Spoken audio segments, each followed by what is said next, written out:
he would tell stories like, when I was in this other band, we used to do this thing where, we only had one amp, and we would, and we'd all sit there going, and then he'd finish the story and he'd go, can we get it to sound like that? And we'd be like, oh, what were you talking about? Right. Because all we wanted to do was hear the stories. Yeah, right.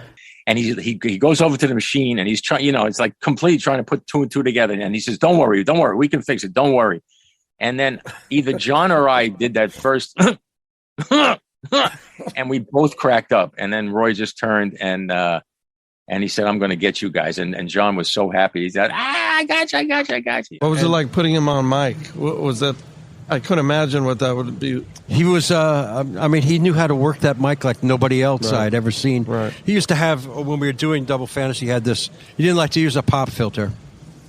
And what he would do is, if he knew there was an S or a P coming up, he'd catch it.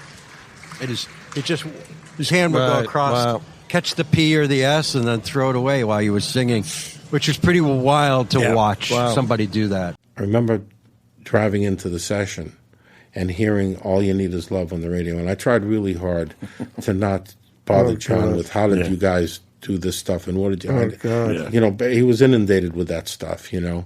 But I said, hey John, I heard All You Need Is Love.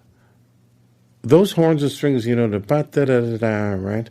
Are those horns and strings that Mellotron you guys had? And he goes, no, mate, it's the London Philharmonic. He said, no, it's a whole orchestra. What are you thinking? So he says, but I'll tell you that there's no drums on that song. And I said, how can there be no drums? I hear a snare drum.